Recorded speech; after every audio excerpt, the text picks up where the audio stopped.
পক্ষে চলে যায়, হিন্দুর পক্ষে যায়। আল্লাহ পাকের নির্দেশ হলো আদল করবা, আর হিন্দুর পক্ষে গেলেও অসুবিধা নেই, তোমার রবের শিক্ষা হলো তোমাকে আদল করতে হবে। কি করতে হবে? এই জন্য নবী করিম সাল্লাল্লাহু আলাইহি ওয়াসাল্লাম মাঝে মাঝে যখন রায় দিতেন, সে রায় কখনো মুসলমানের বিপক্ষে যাইতো, কখনো ইহুদিদের পক্ষেও যাইতো। কথা বলে ঠিক কি? কাজেই কোন একজন মুসলমান যদি বিচারকের আসনে বসে যদি বিচার করে, আর তার আদালতে যদি এমন একটা মামলা ওঠে যে মামলা মসজিদ এবং মন্দির পাশাপাশি মাঝখানের জমি নিয়ে ঠেলাঠেলি, মসজিদ কর্তৃপক্ষ বলে এটা মসজিদের জায়গা, হিন্দুরা বলে না এই জায়গাটা মন্দিরের জায়গা, পাশাপাশি হিন্দুদের মন্দির, মুসলমানের মসজিদ, মাঝখানের জমি সংক্রান্ত মামলা, মুসলমান বিচারক নথিপত্র ঘেটে দেখলেন যে না আসলে জায়গাটা মন্দিরের জায়গাটা। তিনি যদি মনে করেন আমি একজন মুসলিম হিসেবে মসজিদ যেহেতু আল্লাহর ঘর, দেখি কলমের খোসা দিয়ে কোন রকম ভাবে এই জায়গাটা মসজিদের নামে দেওয়া যায় কিনা, ঠিক হবে? ইসলাম বলে না, খবরদার, এই শিক্ষা তোমার ধর্ম, তোমার আল্লাহ তাআলা দেন নাই, বরং আল্লাহর শিক্ষা হচ্ছে, আল্লাহর আদেশ হচ্ছে তুমি ন্যায় বিচার করো। কি করবা? সাহাবায়ে কেরাম রাদিয়াল্লাহু তাআলা আজমাইন নবীজিকে সুপারিশ করতে চাচ্ছেন কিন্তু সাহস পাচ্ছেন না। সাহস আল্লাহ নবী সাল্লাল্লাহু আলাইহি ওয়াসাল্লাম তিনি তার পালিত পুত্র যায়েদ ইবনে হারিসাকে লালন পালন করে বড় করেছেন। এই যায়েদ ইবনে হারিসাকে আল্লাহ তাআলা রাসূল বিবাহ দিয়েছেন, পালিত পুত্রকে আল্লাহ তাআলা এই যায়েদের ঘরে একটা ফুটফুটে সন্তান দিয়েছেন। নবীজি আদর করে নাতির নাম রেখেছেন ওসামা। বলেন কি নাম? হাদিস সাক্ষী আল্লাহ তাআলার রাসূল মসজিদে নববীতে বসা, সাহাবায়ে কেরাম ভরপুর মজলিসে বসা, এমত অবস্থায় ছোট্ট ওসামা দৌড়ে এসে নবীজির কোলে বসে নবীর বুকের সাথে বুকটা লাগায় দিয়া, বুকে দুইটা পা নবীজির শরীরে দুই দিক দিয়ে ঝুলায় দিয়া, দুইটা হাত দিয়ে ওসামা নবীজির গলা ধরলেন আর মুখটা আলতো করে নবীজির কানের কাছে নিয়ে বলছে, নানা যে মহিলার রায় দিয়েছেন হাত কাটার জন্য চুরির দায়ে, নানা গো মহিলা কুরাইশ বংশ, নবীর বংশ কুরাইশ বংশের মহিলা,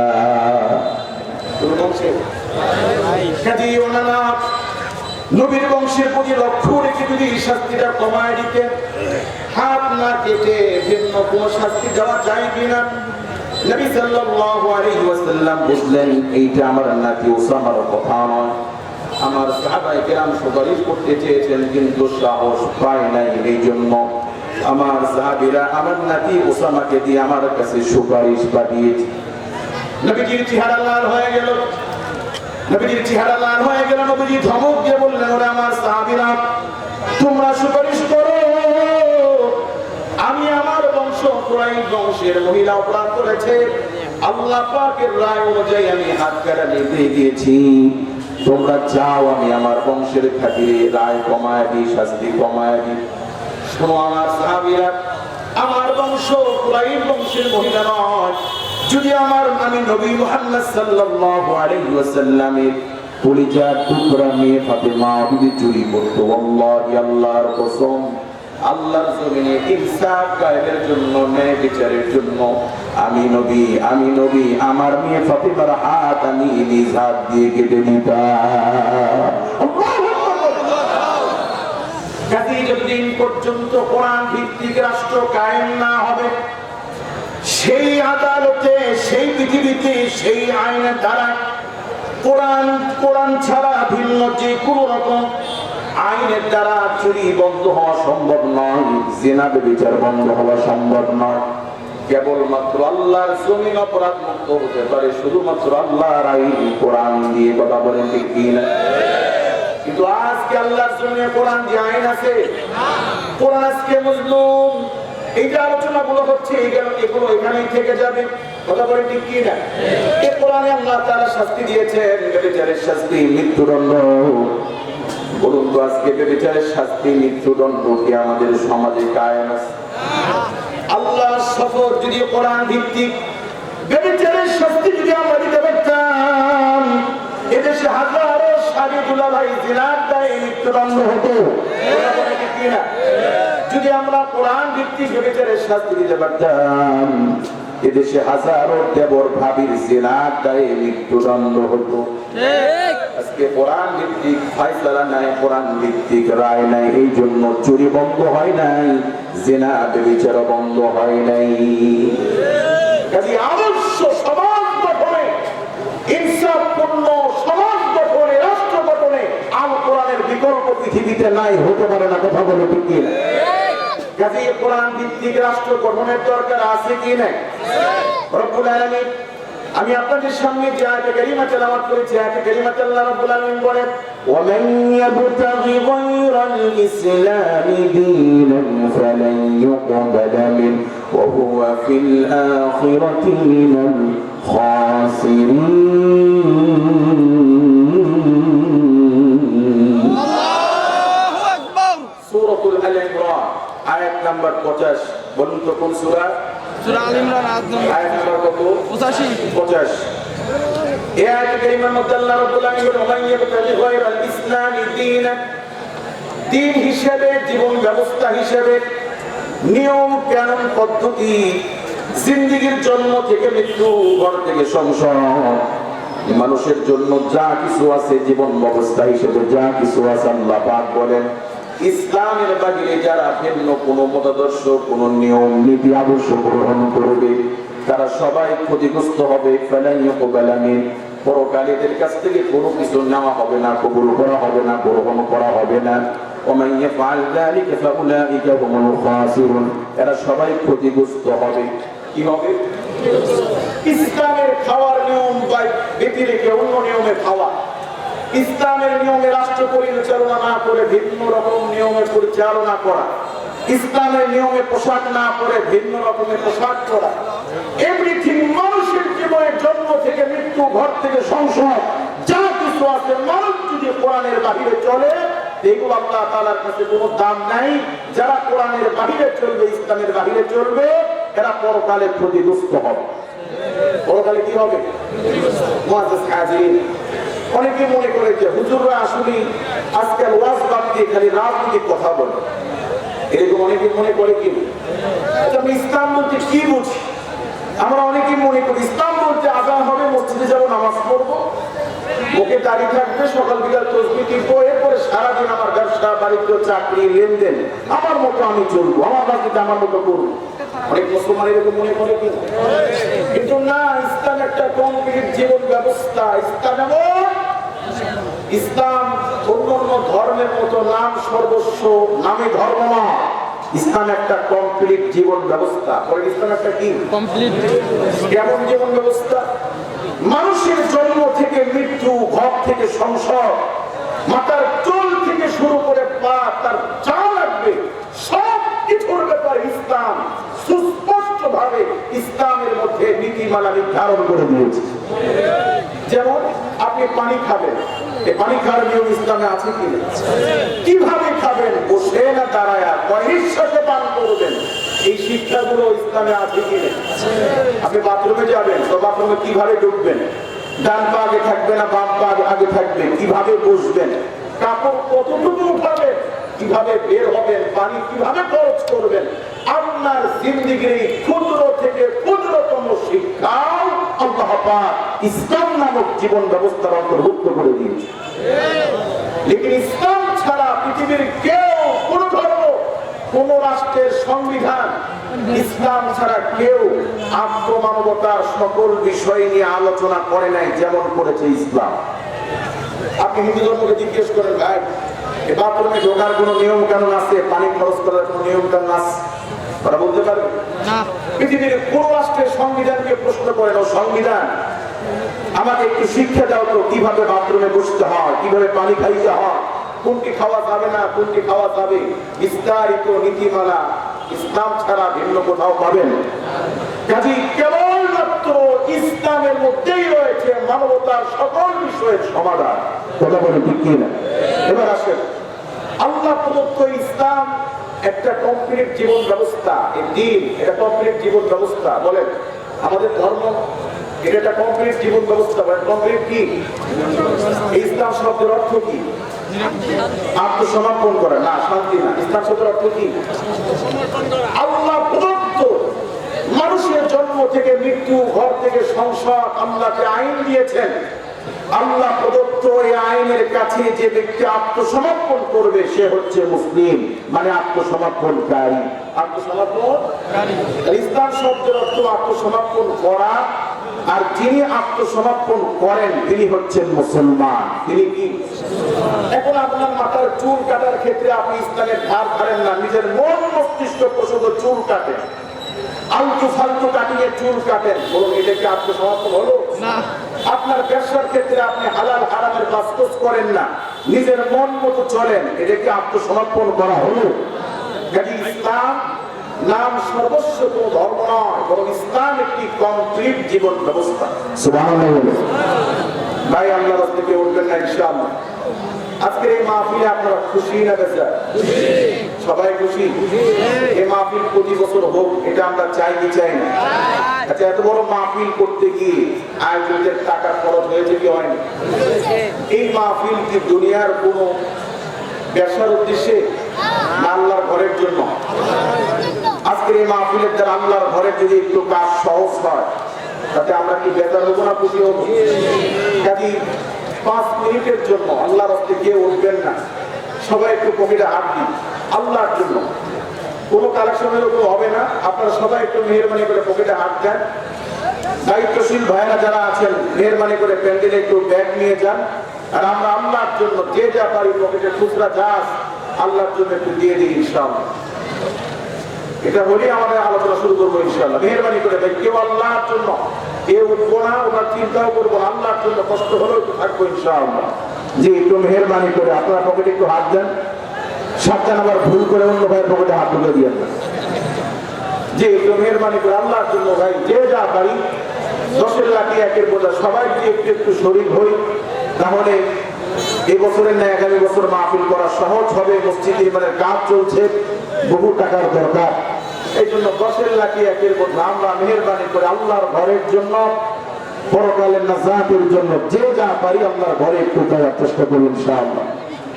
আল্লাহর রাস্তে ভাই কেউ উঠবেন না, মেহরবানি করে সবাই বসবো, কেউ উঠবো না ইনশাআল্লাহ। জি, একটু মেহরবানি করে আল্লাহর ঘরের জন্য যে যা পারি ভলেন্টিয়ার ভাইরা একটু দ্রুত চেষ্টা করে। মা বোনেরা, আপনাদের কাছে ব্যাগ পাঠিয়ে দেওয়া হয়েছে, মেহরবানি করে আমি আশা করবো আপনারা সবাই কম বেশি যে যা পারেন দেওয়ার চেষ্টা করবেন ইনশাআল্লাহ। নবী করিম সাল্লাল্লাহু আলাইহি ওয়াসাল্লাম বলেছেন, মান বানা লিল্লাহি মাসজিদান বানাল্লাহু লাহু বাইতান ফিল জান্নাহ। আল্লাহ তাআলা এই সমস্ত মুমিন বান্দারা আল্লাহর ঘর মসজিদ নির্মাণ করবে, যাদের টাকায় মসজিদ নির্মিত হবে।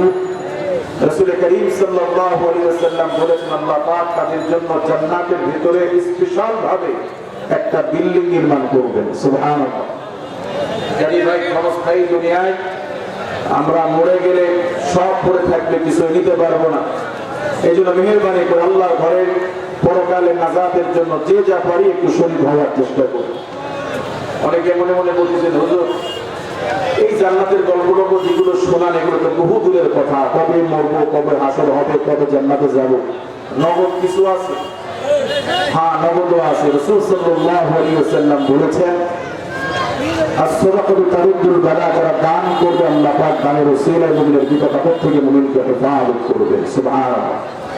এজন্য ভাই সবাই একটু শরীর হওয়ার চেষ্টা করি ইনশাআল্লাহ। আল্লাহ আল্লাহ আল্লাহ। সকালে উঠতেছে আলোচনা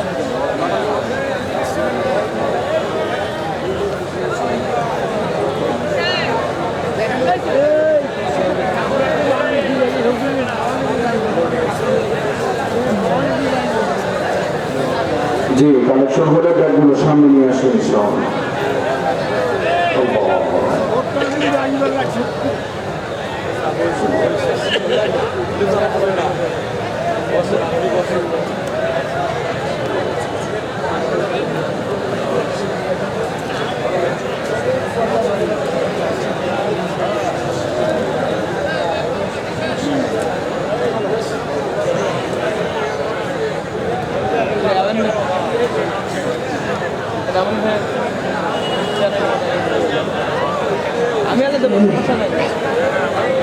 জি ভাই, আমরা আল্লাহর জন্য কেউ উঠবো না ইনশাআল্লাহ। মাহফিলের সাথে আল্লাহর জন্য, আল্লাহর ঘরের জন্য আমরা কষ্ট হলেও থাকার চেষ্টা করবো, ইনশাল্লাহ কেউ উঠবো না। জি ভাই, কালেকশন হলে ব্যাগগুলো সামনের দিকে নিয়ে আসি ইনশাআল্লাহ।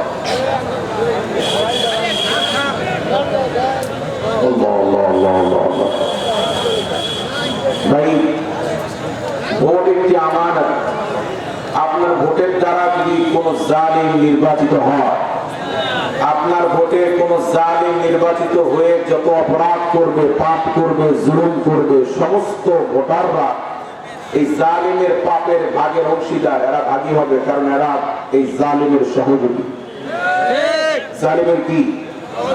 আবার যার ভোটে ইসলামের কল্যাণ হবে, আত্মমানবতার কল্যাণ হবে, জাতির উপকার হবে, এমন ব্যক্তিকে ভোট দিলে ওই ব্যক্তি যত ইনসাফপূর্ণ কাজ করবেন, যত নেকির কাজ করবেন, প্রত্যেকটা ভালো কাজের একটা জাযা, একটা অংশ ভোটাররা পাবে যারা তাকে ভোট দিয়ে বিজয়ী করেছে।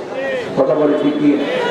কাজে আমরা থাকবো না, কিন্তু এই মসজিদ থাকবে। ওয়াল্লাহি, যাদের টাকায় এই মসজিদ নির্মিত হয়েছে, নির্মিত হবে, কিয়ামত পর্যন্ত এই মসজিদে যত মুসল্লি নামাজ পড়বে, প্রত্যেকটা নামাজি মুসল্লির একটা অংশের সওয়াব যুগের পর যুগ দানকারী ব্যক্তিদের আমলে যোগ হতে থাকবে। সুবহানাল্লাহ। কাজেই পরকালের প্রতি লক্ষ্য রেখে সবাই মসজিদের প্রতি নেক দৃষ্টি দিবেন। আল্লাহ তাআলা এই মসজিদকে বাকি কাজ সম্পন্ন করার জন্য যত অর্থের দরকার আল্লাহ তাআলা ব্যবস্থা করে দিন বলে আমি। জি, কালেকশন হয়ে গেছে আলহামদুলিল্লাহ। এখন আমার দিকে লক্ষ্য করেন, আমরা যে আলোচনায় ছিলাম সে আলোচনা করার চেষ্টা করবো ইনশাআল্লাহ। মুআজ্জাজ হাজিরিন, আল্লাহ তাআলা বলছে জীবন ব্যবস্থা হিসেবে ইসলাম ছাড়া পৃথিবীতে যা কিছু আছে সব বাতিল, সব পরিত্যাজ্য, সব ক্ষতির মধ্যে। ইন্নাদ দীনা ইনদাল্লাহিল ইসলাম, জীবন আদর্শ হিসেবে, জীবন ব্যবস্থা হিসেবে কেবলমাত্র আল্লাহ তাআলার কাছে মনোনীত জীবন ব্যবস্থা, সেটি হচ্ছে ইসলাম। বলুন তো সেটি কি? ইসলাম। মুআজ্জাজ হাজিরিন, ইসলাম একটা কমপ্লিট জীবন ব্যবস্থা, যে ইসলামের মধ্যে আছে খাবারের নিয়ম, ঘুমের নিয়ম, ব্যবসার নিয়ম, চাকরির নিয়ম, রাষ্ট্র চালানোর নিয়ম, মাথার চুল কাটার নিয়ম, মুখ কাটার নিয়ম, পোশাকের নিয়ম, পৃথিবীতে মানুষের জন্য যা যা দরকার আল্লাহ পাক সব কিছু ইসলাম নামক জীবন বিধানের মধ্যে নিয়েছে। কথা বলে কি?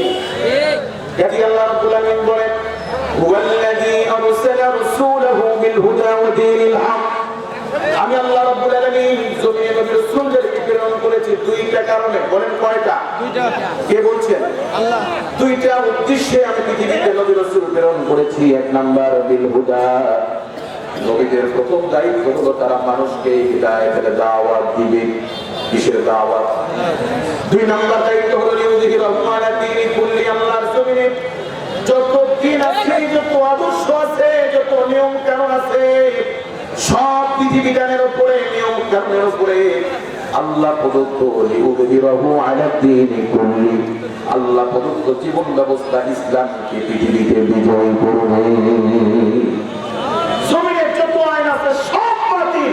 নবীদের দায়িত্ব হচ্ছে আল্লাহর জমিনে আল্লাহ প্রদত্ত নিয়ম কানুন পদ্ধতি এগুলোকে বিজয়ী করা। এগুলোকে কি করা? বিজয়ী করা। এই জন্য জমিনে যত নবী রাসূল এসেছেন, সমস্ত নবী রাসূলগণ শুধুমাত্র দাড়ি টুপির দাওয়াত দিয়েছেন তা নয়। জমিনে যত নবী রাসূল এসেছেন, সব নবী রাসূল যুগে যুগে তার উম্মতকে রাষ্ট্র কিভাবে চালাইতে হবে, পোশাক কিভাবে পরতে হবে, খানা কিভাবে খাইতে হবে, মানুষের জিন্দেগির সব বিষয়ের আদর্শ নবীরা পৃথিবীকে কায়েম করেছে। কথা বলে ঠিক কি? আল্লাহ রাব্বুল আলামিন বলেন, ইসলামকে আমি আল্লাহ রাব্বুল আলামিন 5টি খুঁটির উপরে প্রতিষ্ঠিত করেছি। কয়টি খুঁটি? রাসূল সাল্লাল্লাহু আলাইহি ওয়াসাল্লাম বলেন, আব্দুল্লাহ ইবনে উমর রাদিয়াল্লাহু তাআলা আনহু قال رسول الله صلى الله عليه وسلم بني الإسلام على 5 شهادة أن لا إله إلا الله। আল্লাহর কাছে ইসলাম ছাড়া যা আছে সব বাতিল। কেবলমাত্র জীবন আদর্শ হিসেবে, জীবন বিধান হিসেবে আল্লাহর কাছে মনোনীত দিন, মনোনীত জীবন ব্যবস্থা, সেটি হচ্ছে ইসলাম। বলো সেটি কি? ইসলাম। আর রাসূল করিম সাল্লাল্লাহু আলাইহি ওয়াসাল্লাম বলেছেন, এই ইসলামকে আল্লাহ তাআলা 5টি খুঁটির উপরে প্রতিষ্ঠিত করেছেন। কয়টি খুঁটি? ইসলামের এই পাঁচটি খুঁটির মৌলিক খুঁটি হলো, প্রধান খুঁটি হলো ঈমান। প্রথম খুঁটি কি? সেই ঈমানের মূল স্লোগান হলো লা ইলাহা ইল্লাল্লাহ। হুজ্জাতুল ইসলাম শাহরুল্লাহ মুহাদ্দিস দেহলভী রাহমাতুল্লাহি আলাইহি লেখেন, এই পৃথিবীতে যত নবী রাসূল এসেছেন, নবীদের শরীয়তের মধ্যে পার্থক্য ছিল, কিন্তু পাঁচটি বিষয় দুনিয়ার সব নবীরা একমত ছিলেন। কয়টি বিষয়? পাঁচটি। তার মধ্যে এক নাম্বার হলো লা ইলাহা ইল্লাল্লাহ। জমিনে এমন কোন নবী, এমন কোন রাসূল আসেন নাই যেই নবী, যেই রাসূল যুগে যুগে তার উম্মতকে কালেমার দাওয়াত দেন নাই। যত নবী পৃথিবীতে এসেছেন, সব নবী তাওহীদের কালেমা লা ইলাহা ইল্লাল্লাহ প্রচার করেছে। সমস্ত আম্বিয়া আলাইহিস সালাম এই কালেমার দাওয়াত দিয়েছেন। কিসের দাওয়াত? দুই নাম্বার, দুনিয়ার সমস্ত নবীরা একমত ছিলেন আল ইবাদাতু লিল্লাহি ওয়াহদা।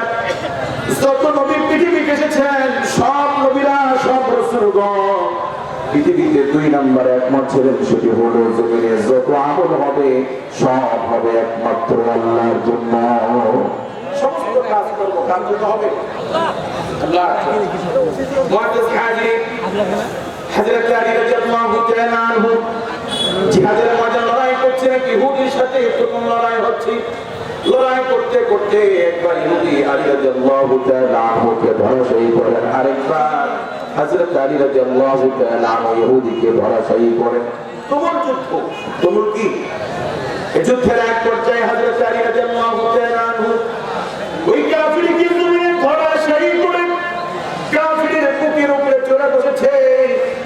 কতল করতে যাবে এমন অবস্থায় ধরাশায়ী ইহুদি নিরস্ত অবস্থায় শেষ পর্যায়ে মৃত্যুর সন্ধিক্ষণে দাঁড়িয়ে শেষ অস্ত্র হিসেবে আলী রাদিয়াল্লাহু তাআলা আনহুর মুখের মধ্যে থুতু মেরেছে।